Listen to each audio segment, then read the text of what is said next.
Chapter 3: Performance Testing in the Software Lifecycle.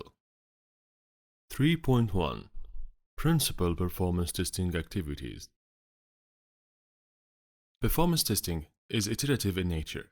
Each test provides valuable insights into application and system performance. The information gathered from one test is used to correct or optimize application and system parameters. The next test iteration will then show the results of modifications, and so on until test objectives are reached. Performance testing activities align with the ISTQB testing process, ISTQB FL Syllabus. Test planning. Test planning is particularly important for performance testing due to the need for the allocation of test environments, test data, tools, and human resources. In addition, this is the activity in which the scope of performance testing is established. During test planning, risk identification and risk analysis activities are completed and relevant information is updated in any test planning documentation, e.g., test plan or level test plan. Just as test planning is revisited and modified as needed, so are risks, risk levels, and risk status modified to reflect changes in risk conditions. Test monitoring and control.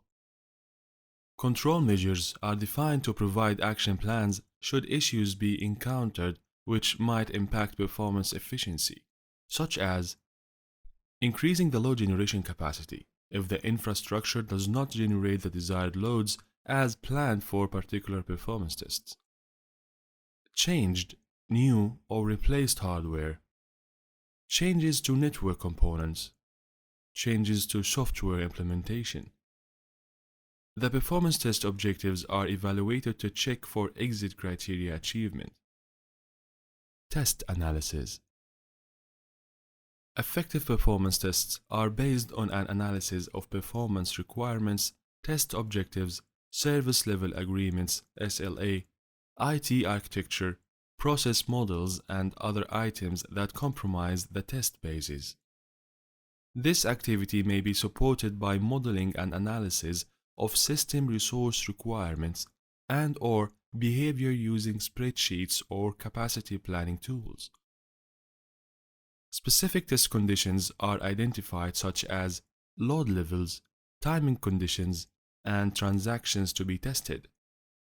The required types of performance tests, e.g., load, stress, scalability, are then decided. Test design. Performance test cases are designed. These are generally created in modular form so that they may be used as the building blocks of larger, more complex performance tests. See Section 4.2. Test implementation. In the implementation phase, performance test cases are ordered into performance test procedures. These performance test procedures should reflect the steps normally taken by the user and other functional activities that are to be covered during performance testing. A test implementation activity is establishing and/or resetting the test environment before each test execution. Since performance testing is typically data-driven, a process is needed to establish test data that is representative of actual production data in volume and type, so that production use can be simulated. Test execution. Test execution occurs when the performance test is conducted, often by using performance test tools. Test results are evaluated to determine if the system's performance meets the requirements and other stated objectives. Any defects are reported. Test completion.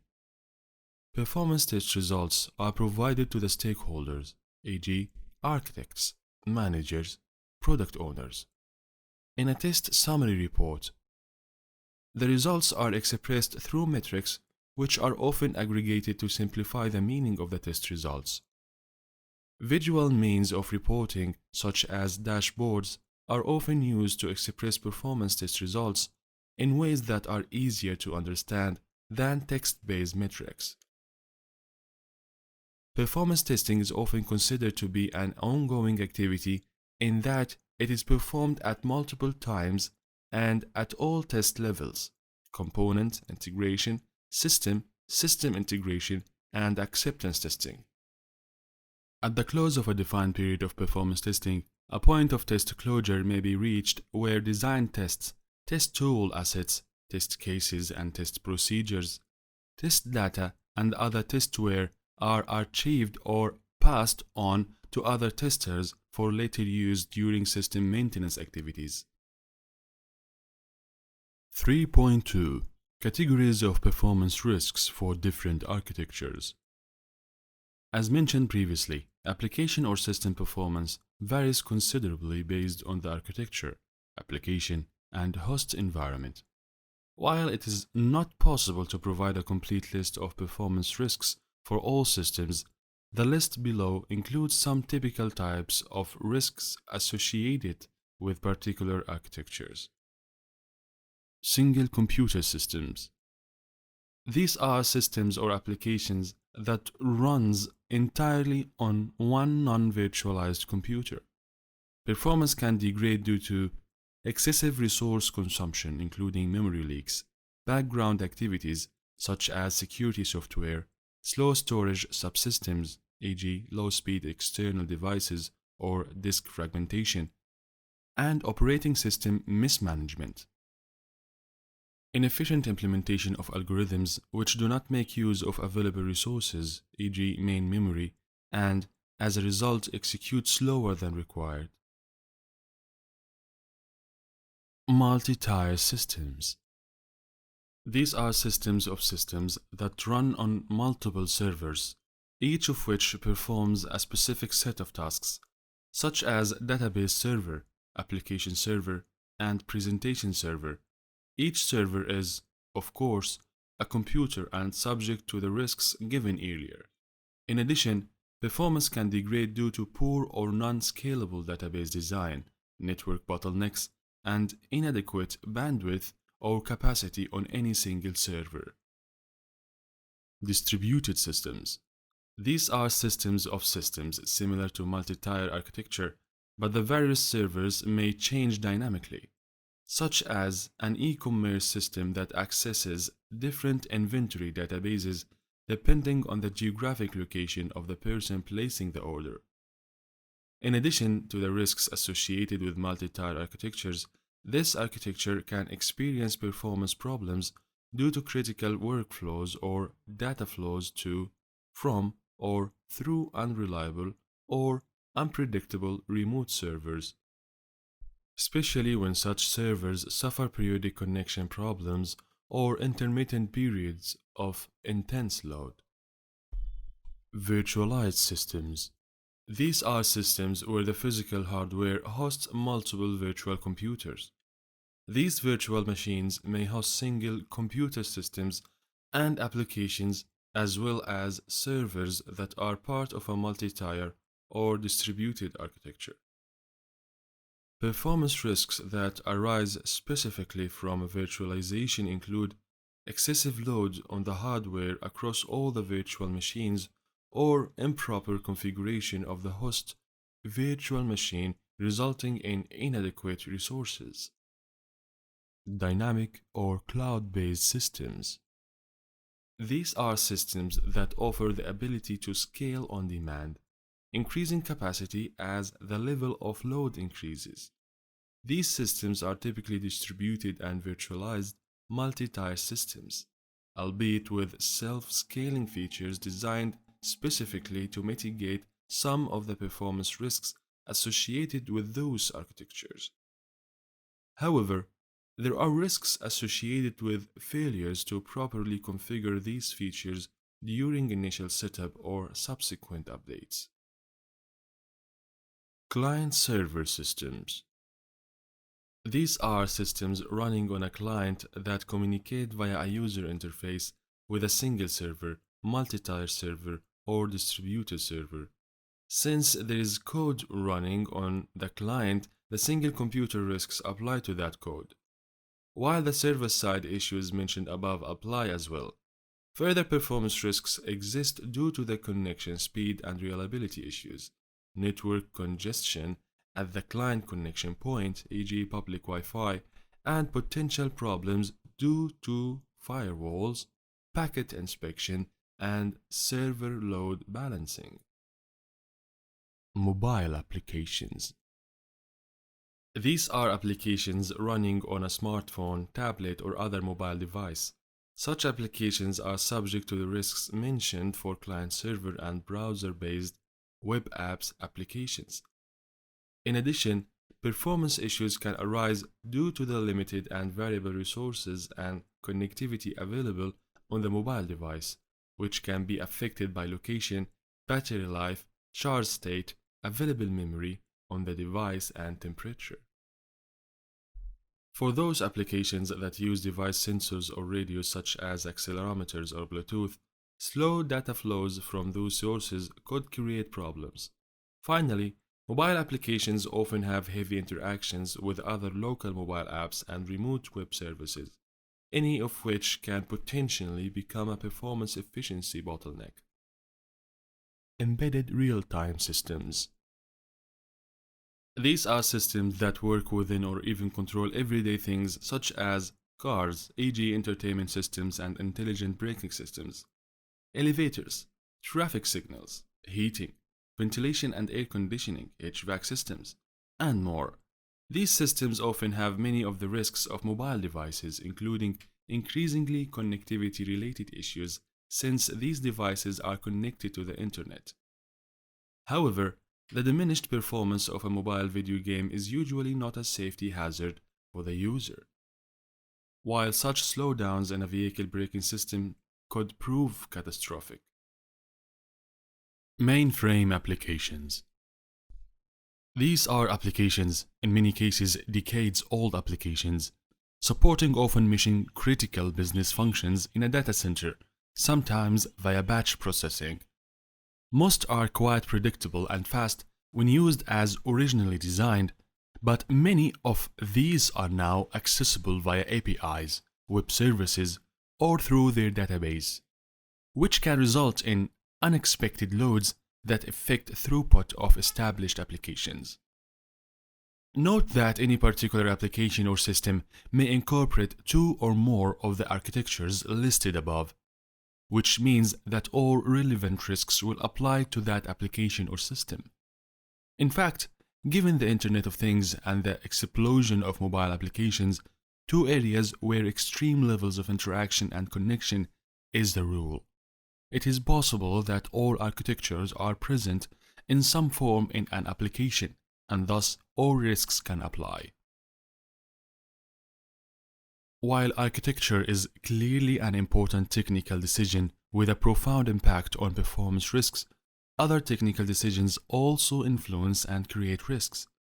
For example, memory leaks are more common with languages that allow direct heap memory management, such as C and C++, and performance issues are different for relational versus non-relational databases.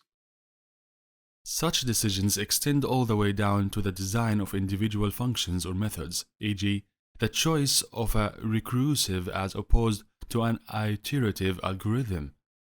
As a tester, the ability to know about or even influence such decisions will vary, depending on the roles and responsibilities of testers within the organization and software development lifecycle. 3.3 Performance risks across the software development lifecycle. The process of analyzing risks to the quality of a software product in general is discussed in various ISTQB syllabus, e.g., see ISTQB Foundation Level Syllabus and ISTQB ALTM Syllabus. You can also find discussions of specific risks and considerations associated with particular quality characteristics, e.g. ISTQB UT Syllabus, and from a business or technical perspective, e.g. see ISTQB ALTA Syllabus and ISTQB ALTTA Syllabus, respectively. In this section, the focus is on performance-related risks to product quality, including ways that the process, the participants, and the considerations change. For performance-related risks to the quality of the product, the process is 1. Identify risks to product quality, focusing on characteristics such as time behavior, resource utilization, and capacity. 2. Assess the identified risks, ensuring that the relevant architecture categories, see Section 3.2, are addressed. Evaluate the overall level of risk for each identified risk in terms of likelihood and impact using clearly defined criteria. 3. Take appropriate risk mitigation actions for each risk item based on the nature of the risk item and the level of risk. 4. Manage risks on an ongoing basis to ensure that the risks are adequately mitigated prior to release. As with quality risk analysis in general, the participants in this process should include both business and technical stakeholders. For performance-related risk analysis, the business stakeholders must include those with a particular awareness of how performance problems in production will actually affect customers, users, the business, and other downstream stakeholders. Business stakeholders must appreciate that intended usage, business, societal, or safety criticality, potential financial and/or reputational damage, civil or criminal legal liability, and similar factors affect risk from a business perspective, creating risks and influencing the impact of failures. Further, the technical stakeholders must include those with a deep understanding of the performance implications of relevant requirements, architecture, design, and implementation decisions. Technical stakeholders must appreciate that architecture, design, and implementation decisions affect performance risks from a technical perspective, creating risks and influencing the likelihood of defects. The specific risk analysis process chosen should have the appropriate level of formality and rigor. For performance-related risks, it is especially important that the risk analysis process be started early and is repeated regularly. In other words, the testers should avoid relying entirely on performance testing conducted towards the end of the system test level and system integration test level. Many projects, especially larger and more complex systems of systems projects, have met with unfortunate surprises due to the late discovery of performance defects, which resulted from requirements, design, architecture, and implementation decisions made early in the project. The emphasis should therefore be on an iterative approach to performance risk identification, assessment, mitigation, and management throughout the software development lifecycle. For example, if large volumes of data will be handled via a relational database, the slow performance of many-to-many joins due to poor database design may only reveal itself during dynamic testing with large-scale test datasets, such as those used during system tests. However, a careful technical review that includes experienced database engineers can predict the problems prior to database implementation. After such a review, in an iterative approach, risks are identified and assessed again. In addition, risk mitigation and management must span and influence the entire software development process, not just dynamic testing. For example, when critical performance-related decisions such as the expected number of transitions or simultaneous users cannot be specified early in the project, it is important that design and architecture decisions allow for highly variable scalability, e.g., on-demand cloud-based computing resources. This enables early risk mitigation decisions to be made. Good performance engineering can help project teams avoid the late discovery of critical performance defects during higher test levels, such as system integration testing or user acceptance testing. Performance defects found at a late stage in the project can be extremely costly and may even lead to the cancellation of entire projects. As with any type of quality risk, performance-related risks can never be avoided completely, i.e., some risk of performance-related production failure will always exist. Therefore, the risk management process must include providing a realistic and specific evaluation of the residual level of risk to the business and technical stakeholders involved in the process. For example, simply saying, yes, it's still possible for customers to experience long delays during checkout is not helpful, as it gives no idea of what amount of risk mitigation has occurred or of the level of risk that remains.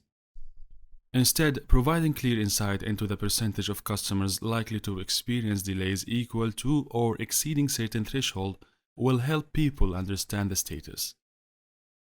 3.4 Performance testing activities.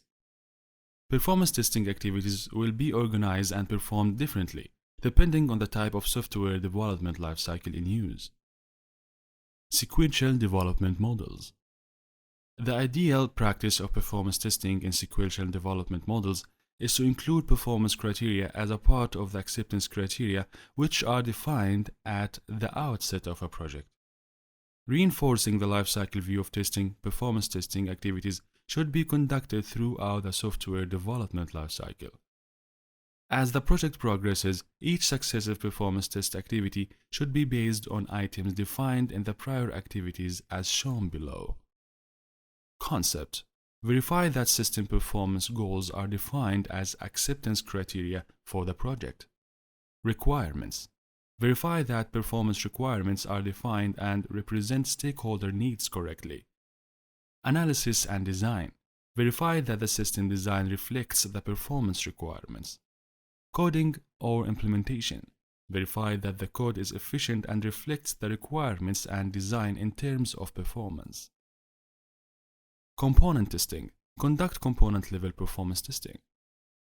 Component integration testing: conduct performance testing at the component integration level. System testing: conduct performance testing at the system level, which includes hardware, software, procedures, and data that are representative of the production environment. System interfaces may be simulated provided that they give a true representation of performance. System integration testing: conduct performance testing with the entire system which is representative of the production environment. Acceptance testing: validate that system performance meets the originally stated user needs and acceptance criteria. Iterative and incremental development models. In these development models, such as Agile, performance testing is also seen as an iterative and incremental activity. See ISTQB foundational level Agile tester. Performance testing can occur as part of the first iteration, or as an iteration dedicated entirely to performance testing. However, with these lifecycle models, the execution of performance testing may be performed by a separate team tasked with performance testing. Continuous integration (CI) is commonly performed in iterative and incremental software development lifecycles, which facilitates a highly automated execution of tests. The most common objective of testing in CI is to perform regression testing and ensure each build is stable. Performance testing can be part of the automated test performed in CI if the tests are designed in such a way as to be executed at a build level. However, unlike functional automated tests, there are additional concerns such as the following. The setup of performance test environment. This often requires a test environment that is available on demand, such as a cloud-based performance test environment. Determining which performance test to automate in CI due to the short time frame available for CI tests. CI performance tests may be a subset of more extensive performance tests that are conducted by a specialist team at other times during an iteration. Creating the performance test for CI. The main objective of performance tests as part of CI is to ensure a change does not negatively impact performance. Depending on the changes made for any given build, new performance tests may be required. Executing performance tests on portions of an application or system, this often requires the tools and test environments to be capable of rapid performance testing, including the ability to select subsets of applicable tests. Performance testing in the iterative and incremental software development life cycles can also have its own life cycle activities. Release planning. In this activity, performance testing is considered from the perspective of all iterations in a release, from the first iteration to the final iteration. Performance risks are identified and assessed, and mitigation measures planned. This often includes planning of any final performance testing before the release of the application. Iteration planning. In the context of each iteration, performance testing may be performed within the iteration and as each iteration is completed. Performance risks are assessed in more detail for each user story. User story creation. User stories often form the basis of performance requirements in agile methodologies, with the specific performance criteria described in the associated acceptance criteria. These are referred to as non-functional user stories. Design of performance tests.